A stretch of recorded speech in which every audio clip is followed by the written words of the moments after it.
اعوذ باللہ من الشیطان الرجیم، بسم اللہ الرحمن الرحیم۔ السلام علیکم۔ آپ کی ٹیچر نرگس سلطانہ آپ کے ساتھ ہیں۔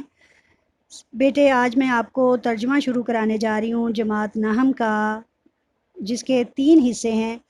اس میں ایک حصہ من ہدی القرآن الکریم، جس میں سورہ انفال کا ترجمہ ہوگا۔ دوسرا حصہ من ہدی الحدیث، جس میں حدیث رسول پاک صلی اللہ علیہ وسلم کا ترجمہ اور اس کی تفسیر ہوگی۔ اور تیسرا حصہ موضوعاتی مطالعے پر مشتمل ہوگا، جس کے اندر کچھ اہم موضوعات پر ہم سیر حاصل ایک مضمون کے طور پر پڑھیں گے۔ ان میں پہلا حصہ جو ہمارے پاس سورہ انفال کا ہوگا، اس کو کرنے سے بھی پہلے میں آج آپ کو ایک انٹروڈکٹری لیسن دینے جا رہی ہوں، جو کہ اسکرین پر ہینڈ آؤٹس کے طور پر چل بھی رہا ہوگا۔ اس کو آپ پڑھیے اور ساتھ ساتھ یاد کیجیے گا۔ ان میں کچھ الفاظ جو بہت بار بار استعمال ہوتے ہیں، حروف کی فارم میں بھی اور الفاظ کی فارم میں بھی، ان کو آپ کو پڑھنا اور یاد کرنا ضروری ہے۔ یہاں پہ کیے دیتی ہوں تو ان کو دہرائیے۔ الا مگر، ان اگر کہ، انا بے شک، ان بارے، اندہ پاس، لی لیے، من سے، مما جو کچھ، من کون، شخص یا جس نے، ما نہیں۔ اسی طرح لا کا ترجمہ بھی ہم نہیں کی فارم میں کرتے ہیں، لا نہیں۔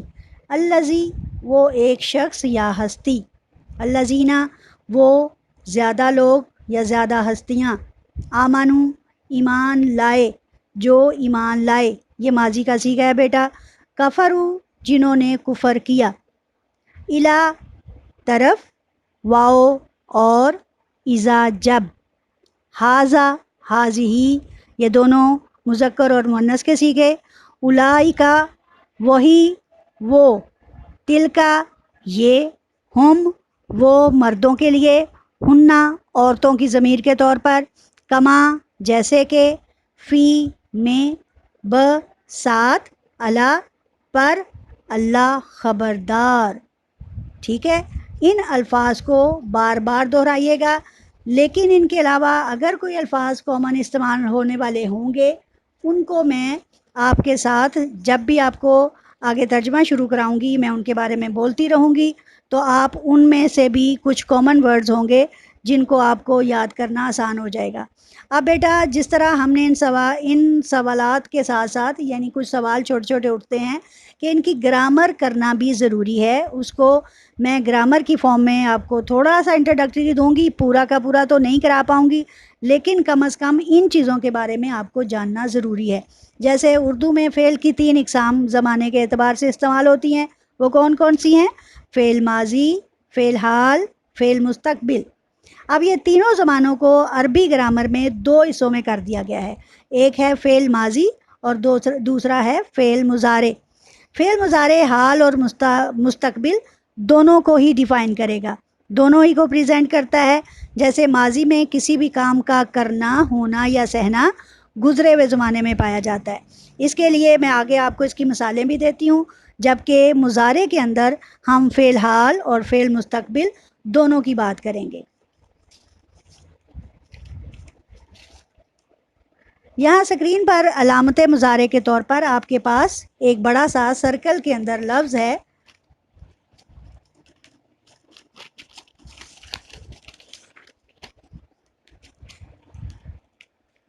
چلیں اس سے پہلے میں آپ کو بات بتاتی ہوں۔ ماضی کی مثال، جیسے میں نے ابھی پیچھے کہا کہ میں آپ کو ماضی کی مثال دوں گی، اس میں ہے دارابا، دارابا، دارابو۔ ایک اس میں دارابا ہے، اس کا مطلب ہے ایک مرد نے مارا۔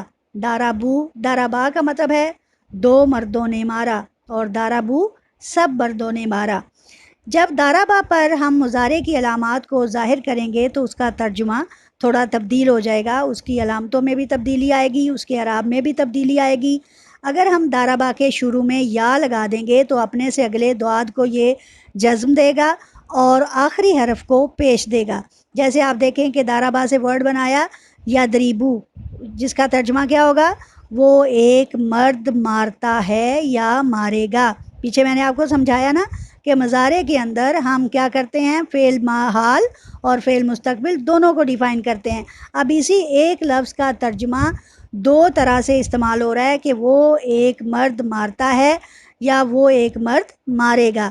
اس کے بعد ہم اس کو تبدیل کر کے اگر تا لگا دیں گے، تدریبو، یہاں پہ بھی شروع میں تا آیا اور آخر پہ پیش دی، تو ایک مرد مارتا ہے یا مارے گا. تو ایک مرد مارتا ہے یا مارے گا. نادریبو یہ متکلم کا صیغہ، ہم مارتے ہیں یا ہم ماریں گے. اور ادریبو میں مارتا ہوں یا میں ماروں گا. اس کے بعد کچھ علامت مضارع کے طور پر سرکل کے اندر آپ کو ایک بڑا سا یاتان لفظ لکھا ہوا مل رہا ہے. اس کو آپ دیکھیے، یا جو ہے یہ وہی ہے جو میں نے دارابا کے ساتھ لگائی، اور تا وہی ہے جو میں نے تدریبو کے ساتھ لگائی، اور الف وہی ہے جو میں نے ادریبو کے ساتھ لگائی، اور نون وہی ہے جو ندریبو کے ساتھ لگائی. یا کا ترجمہ ہم کریں گے وہ، تا کا ترجمہ کریں گے ہم تم یا تو. الف کا ترجمہ ہم کریں گے میں، واحد متکلم کے طور پر، یعنی چونکہ میں ایک ہوں. نون ہم سارے مل جائیں تو یہ نون کا صیغہ ہوگا اور یہ جمع متکلم کے طور پر مستعمل ہوگا. اب یہاں پہ آپ کو قرآنی آیات میں آنے والے کچھ ایسی میں نے جو آپ کو باتیں بتائی ہیں، یہ آپ کو سورہ انفال میں ہیلپ آؤٹ کریں گی. یہاں پہ وہ علامتیں اور وہ چیزیں اور اصول دینے کا مقصد بھی آپ کو یہی تھا تاکہ آپ اس کا درست ترجمہ کر پائیں اور کسی قسم کی غلطی کا احتمال نہ ہو، اور آپ کے ایگزامینیشن پوائنٹ آف ویو سے بھی آپ کے جو نمبر ہیں ان پر کسی قسم کا افیکٹ نہ پڑے. کیونکہ اگر ہم ان چیزوں کا خیال نہیں کریں گے تو ایگزامینر ہمیں سمجھے گا کہ ان بچوں کو یا ان کی پڑھانے والی ٹیچر کو کچھ پتہ نہیں ہے، جس کی وجہ سے ایسا ہو رہا ہے. بہرحال ایگزامینیشن پوائنٹ آف ویو سے بھی میں ساتھ ساتھ آپ کو بتاتی رہا کروں گی تاکہ آپ اپنے آپ کو بورڈ کلاسز کے مطابق تیار کر پائیں. آگے بیٹا عربی گرامر میں، گرامر تو بہت بڑی ہے کہ ہم اس کو ایک ایک حرف سے شروع کریں گے، لیکن یہاں پہ میں صرف ضروری چیزوں کا استعمال آپ کو بتاؤں گی. اس میں آپ آگے ہمارے پاس فعل کی دو مزید اقسام آ جاتی ہیں، وہ ہے فعل امر اور فعل نہیں. امر سے آپ کو پتہ چل رہا ہے کہ جیسے ہم کہتے ہیں کسی کام کا حکم دینا، اسی طرح فعل نہیں سے پتہ چل رہا ہے کہ ہم نے کوئی کام نہیں کرنا. تو یہاں نہیں کسی کام کے نہ کرنے کا حکم ہے اور امر کسی کام کے کرنے کا حکم ہے. انگلش میں اس کے لیے امپیریٹیو سینٹینسز کے طور پر یوز ہوتا ہے، جس میں ایک کمانڈ ہے اور دوسرا اس میں کمانڈ نہ ہو، یعنی ان دونوں چیزوں کا ذکر ہے. عربی میں اس کی مثالیں آپ کو یہ ہے کہ میں نے یہاں ایک ورڈ دیا ہے فتاکو، اگر آپ اس کا فا جو ہے وہ سائڈ پہ کر دیں تو یہ ورڈ شروع ہوتا ہے اتاکو سے. شروع میں آپ دیکھیں میں نے تینوں مثالیں جو چاروں آپ کو دی ہیں ان کے شروع میں الف آ رہا ہے، جو کہ علامت مضارع میں مزید تبدیلی کر کے اس کو جو ہے فعل امر بنایا گیا ہے. جیسے اتقو، اسلیحو، آتیو. اتقو کا مطلب ہے تم پرہیز کرو، تم ڈرو، ٹھیک ہے، اور تم مارو. اگر اسی کی جگہ میں فدریبو لگاؤں یا ادریبو لگاؤں تو اس کا ترجمہ ہوگا تم مارو. تو فتاکو کا مطلب ہوتا ہے تم ڈرو، تم پرہیزگاری اختیار کرو. اسلیحو درست کر لو، صحیح کر لو. آمنو ایمان لاؤ، آتیو اطاعت کرو. اب ان لفظوں پر جب میں ایمفیسائز کروں تو آپ کو پتہ چلنا چاہیے کہ کرنا، لانا، کرو، رکھو، اٹھاؤ، جاؤ، ان سب چیزوں میں ہم کیا کر رہے ہیں؟ کام کا حکم دے رہے ہیں. اب آگے آپ کو میں نے آپ کے سبق ہی سے کچھ مثالیں جو شاید سیکنڈ میں سے ہیں وہ کلیکٹ کی ہیں، وہ ہیں لا تولو، نہ تم پیٹھ پھیرو، نہ تم پھر جاؤ. اب کیا کہہ رہے ہیں؟ میں کام کا حکم تو دے ہی رہی ہوں لیکن کس چیز کا؟ نہ کرنے کا. اسی طرح حکم ہے لا تکونو، نہ تم ہو جاؤ، لا تخونو، نہ تم خیانت کرو. یعنی ان میں حکم تو ہمیں کام کے کرنے کا ہی ہے لیکن اس میں کام کے کرنے کا منع کیا گیا ہے. کیا کیا گیا ہے؟ منع کیا گیا ہے. اب آگے جو آپ کو کچھ اور الفاظ ملیں گے وہ ہیں ضمائر کا استعمال.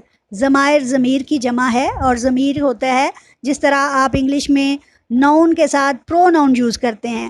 جیسے آپ نے کسی شخص کو ڈیفائن کرنا ہو، جیسے قائد اعظم ہیں تو آپ اس کے لیے ورڈ یوز کرتے ہیں ہی، ہیز یا ہم. انہی کو تبدیل کر کے اردو میں بھی اور عربی میں بھی، اردو میں ان کے لیے وہ اور تم، تمہیں، اس طرح کے الفاظ کا استعمال ہوتا ہے، جبکہ عربی میں اس کے لیے مختلف ضمیریں ہوتی ہیں جو کہ غائب کے حوالے سے اور حاضر کے صیغوں کے متعلق ہوتی ہیں. جیسے ہمارا پاس سورہ انفال کا پہلا لفظ ہے یسألونکا. یا کا مطلب میں نے آپ کو بتایا تھا مضارع میں جس کی ترجمہ کیا ہوگا، وہ یسألونکا پوچھتے ہیں آپ سے. کا یہ ضمیر کے طور پر ہوئی ہے، اور یہ ضمیر کس کے لیے استعمال ہوئی ہے؟ نبی صلی اللہ علیہ وآلہ وسلم کے لیے. تو اس لیے اس کا ترجمہ تو ہم کاف بھی، تم بھی کر سکتے ہیں، تمہیں بھی کر سکتے ہیں، آپ کو بھی کر سکتے ہیں، لیکن یہاں ہم نبی کریم صلی اللہ علیہ وآلہ وسلم کی نسبت سے اس کے تعظیم کا خیال رکھتے ہوئے آپ صلی اللہ علیہ وآلہ وسلم آپ سے لوگ پوچھتے ہیں. جبکہ عربی گرامر میں اس میں ہمارے پاس واحد اور جمع کے ساتھ ایک تیسرا بھی ہوتا ہے، وہ ہوتا ہے تثنیہ. جیسے اردو میں واحد اور جمع ہے، عربی میں واحد، تثنیہ اور جمع تینوں صیغے استعمال ہوتے ہیں. تو واحد کے طور پر ہو گیا کا، کما ہو گیا دو کے لیے، اور کم ہو گیا سب کے لیے. اسی طرح کما یعنی دو، کم یعنی جمع کے لیے. غائب کے میں آپ کے پاس دو طرح کی استعمال ہوں گی، ایک ہو، ہا الٹا پیش والا، اور ایک ہوا. یہ دونوں ہی واحد کی ہیں یہ، لیکن یہ غائب کے طور پر استعمال ہو رہی ہیں. ان کا تثنیہ کا صیغہ ہوگا ہما اور جمع کا صیغہ ہوگا ہم. جبکہ اگر ہم اس میں مؤنث کے طور پر اس کو لیں تو وہ ہنہ کا لفظ استعمال ہوتا ہے. جیسے النساء وہ لباس اللہ ہنہ، کہ وہ عورتیں تمہارا لباس ہیں. اب ہنہ کی ضمیر جو ہے وہ عورت کے لیے استعمال ہو رہی ہے. اس کے علاوہ حروف جارہ کا جاننا بھی ضروری ہے جو مختلف جگہوں پر استعمال ہوں گے. یہ اپنے سے اگلے والے حرف کو کیا دیتے ہیں؟ زیر. اور اس میں ان کی کافی لمبی تعداد ہے، 17 حروف ہیں جن کے استعمال کرنے سے یہ اپنے سے اگلے والے حرف کو زیر دیتے ہیں. ان میں فار ایگزامپل میں آپ کے لیے کچھ بہت تھوڑی سی یہاں استعمال کرنے جا رہی ہوں. کچھ میں جیسے زبانی میں نے یاد کی تھی، آپ کے گوش گزار بھی اسی طرح کر دیتی ہوں. جیسے باؤ، تاؤ، کافو، لامو، مز، ملا، حتیٰ، الا، حتیٰ، ہلا، اس طرح کے الفاظ ہیں. لیکن ان کو اگر میں آپ کی اسکرین پر آپ کو دکھاؤں تو وہ ہیں با، تا، کاف، لام، میم، مز، اور اسی طرح لی اور فی. ان کی مثالیں اگر آپ کو دوں تو لی، للہ، یہ اللہ کے ساتھ یوز کی تو للہ ہی. اس نے دیکھیں اس لی نے، لام نے اگلی ہی کو ضمیر کو زیر دے دی. یہاں پہ ہم للہ ہا یا للہ ہو نہیں کریں گے، للہ ہی یہ اصول کے طور پر قرائن میں قانون کے مطابق اسی طرح استعمال ہوگی. اسی طرح آپ ورڈ فی کی مثال لے لیں، فی سبیل اللہ.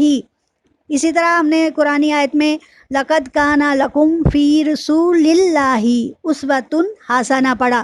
یہاں جو فی تھی وہ ضمیر کی، یہ حروف جارہ میں سے تھی جس نے اپنے سے اگلے والے حرف کو زیر دی، یعنی للہ. تو یہاں اس نے اس کو ڈیفائن کر دیا. اسی طرح فی میں دیکھیں، فی سبیل اللہ، تو یہ اس کو حروف جارہ کے طور پر جر دے رہے ہیں.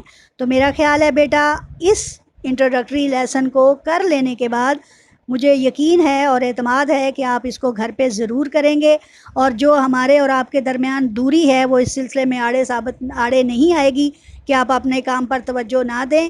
آپ اپنے کام پر ضرور توجہ دیں بیٹا. جو پہلے وقت ضائع ہوا مزید مت ضائع کریں. ہماری اور آپ کی اس کوشش کو اللہ تعالیٰ قبول و منظور فرمائے اور ہمیں ایک دوسرے کے لیے ثانیہ بانٹنے والا بنائے. آمین. وآخر دعوانا الحمدللہ رب العالمین.